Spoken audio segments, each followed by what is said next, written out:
Welcome back to View from DC. I've just been talking with Jeffrey Lacker, President of the Federal Reserve Bank of Richmond. We've seen some weaker data on the US economy recently, and President Lacker gave me his views on what that means for monetary policy. He's also been thinking about how the financial regulation bill, which still hasn't been passed by Congress, should be turned into practical regulations. President Lacker, thank you very much for your time. My pleasure. So we've seen some weaker data from the economy in the last couple of months, and we're starting to hear this dreaded word double dip here and there. What's your view? Are you concerned, and what's your outlook for the economy? I think a double dip is quite unlikely. It's important to keep in mind earlier in the year we were getting data that was better than expected for a little streak of time, and this is a recovery that's going to be choppy, uneven, little surges, little pauses. Nothing I've seen so far suggests that we're not seeing that play out. I'm expecting growth to continue. It's important to remember as well the economy still is expanding despite the slightly disappointing data we've seen in the last few weeks. Do you think the balance of risks to the economy has changed at all? I mean, do you now think there's an increased risk that we might see weaker growth?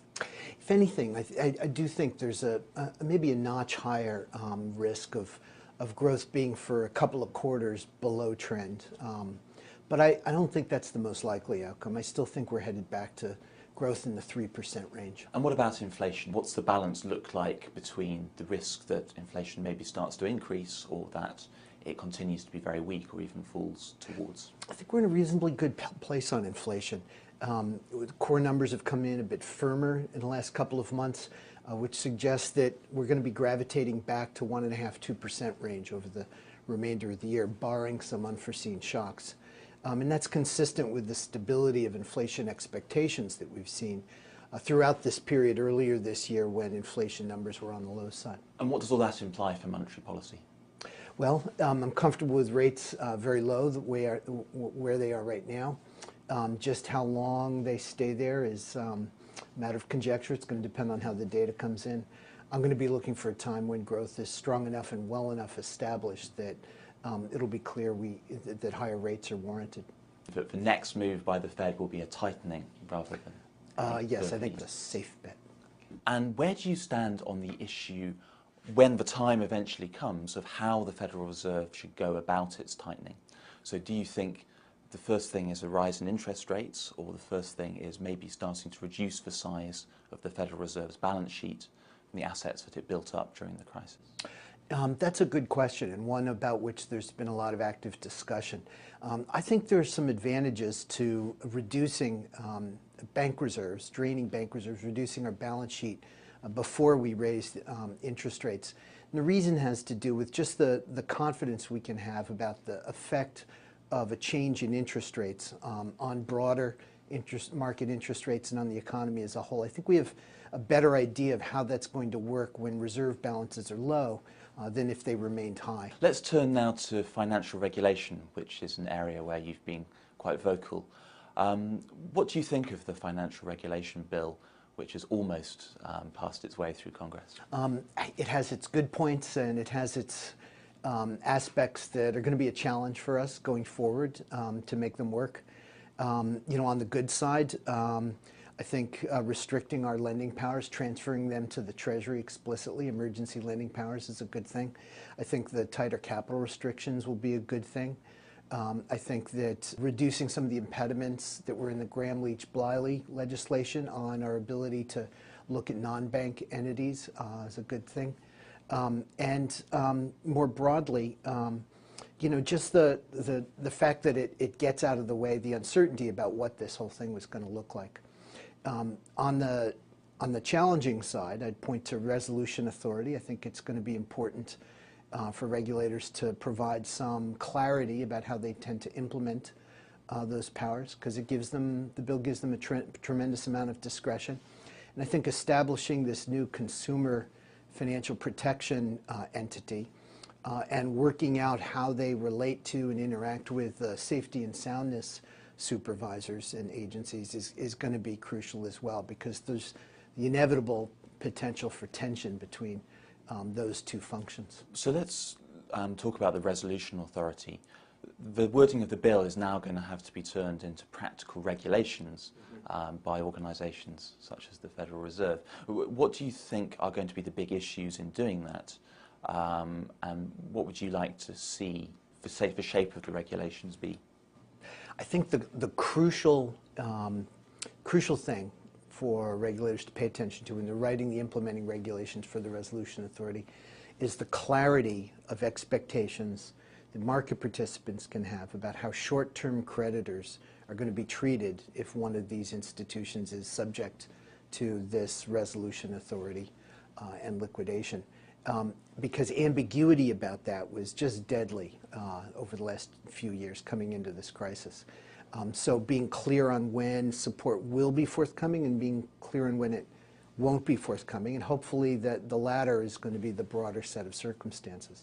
Do you think it's actually possible to do that, though? I mean, can regulators credibly say before a crisis, no, we're not going to bail you out? That's certainly not what we saw during the last couple of years. Well, I think regulators can say that, but you're right that the crucial question has to do whether they can say that credibly. My sense is that it would likely take some demonstration effect to complete the establishment of credibility of a commitment, a policy commitment like that. That is to say, regulators would have to demonstrate, if they said they're not going to intervene in a certain situation, that they're actually willing to not intervene in a certain situation like that. They have to let a big institution fail in a way that short-term creditors aren't supported or buffered against losses. That sounds like it could be quite painful in a crisis. And do you think that regulators will really be able to push that through? And what would you like to see politicians do to help give that credibility to regulators for the future? Well, I think politicians or political leaders have already done a lot by decrying rescues of large financial institutions. And I think they've very clearly articulated what seems to me to be the will of the country, that using taxpayer resources to soften the blow to the creditors of a large institution is just not popular and won't be tolerated. So I would think that that would provide the kind of backbone that regulators need to be able to stand up to a tough situation and let something be handled through liquidation rather than with a bailout. And let's talk about the Consumer Protection Agency now, which you mentioned. What would you like to see happen there? Well, we've already gone a long way in the last couple of years towards crafting consumer regulations that do more to protect consumers against unexpected or unanticipated increases in their costs ex post after something happens to their situation, either through a deterioration in their credit rating or and repricing, as with credit cards, or through overdrafts and the like. So we've already gone a long way. It's not clear to me how much farther we ought to go. What I'd like to see is that this consumer regulator takes into account that greater protection for some consumers is going to mean greater costs and less access to credit for other consumers, and do it and try and focus on getting that balance right. I think the other thing is just to be mindful of the extent to which things that affect consumer credit are often means of managing risk for a lender, and getting the balance right between safety and soundness considerations and the ability of a lender to manage a portfolio of consumer credit extension and the protection of consumer interests, as it seems. Could you give an example of where you think that balance could go wrong? There's myriad examples in credit card world, mortgage world, and the like.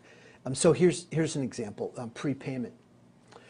So it's a popular notion is to ban prepayment penalties, and for any given mortgage, that's a kind of a thing that seems like it would make consumers better off. But in the end, without prepayment penalties, there's going to be higher costs to lenders, and they're going to have to pass that on to consumers. So it just means a shift in the end in costs between those who know they're going to prepay or those who know they won't prepay. What are you seeing on the ground in your district, the 5th district of the Federal Reserve System? Well, our district stretches from Maryland to South Carolina and out into West Virginia, and experience has been varied across that region. Washington, D.C. area and suburban Maryland, Northern Virginia has held up relatively well through this recession, essentially due to the presence of large federal government spending up here, and in addition, technology, defense companies and the like. West Virginia is suffering now because of the run-up and then fall in energy prices and a tremendous amount of uncertainty about the status of energy regulation and environmental regulation that affects the energy business. Down in the Carolinas, heavily manufacturing down there, hit hard by the fall in exports a year and a half ago. The recovery is uneven, however, and they have a ways to go, and unemployment is higher down there. So that's it in a nutshell. Jeffrey Lacker, President of the Federal Reserve Bank of Richmond, thank you very much for your time. You're welcome. My pleasure.